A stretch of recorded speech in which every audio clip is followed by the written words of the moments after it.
Hey you, and welcome to this video where I will help you out how to create recurring tasks in ClickUp. So right now the first thing that we're going to do is log in with your ClickUp account, and then you will find right here the dashboard, the home tab. Then from here we go to a project, so let's go to project 1, and then you will find right here tasks that we need to do. Sorry, not tasks, task.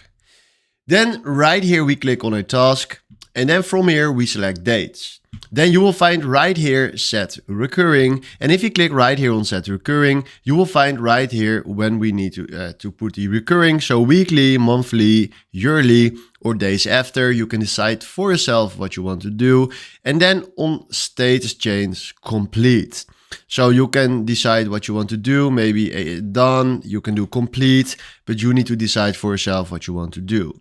Then right now we can do create new task, and then go right here to options and select which task we want to create. But for now this is fine, and we do recur forever.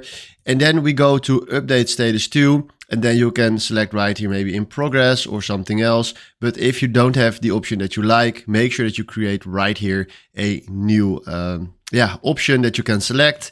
And then after that we do save. And then if you can see right now, at this dates, he starts right here on a weekly base, and we'll do this for the coming months, years, and in my opinion forever. So now we click this away, and this is how you can create a recurring task in ClickUp. So hopefully this was exactly the video where I was looking for. Thanks for watching and have a wonderful day. Ciao.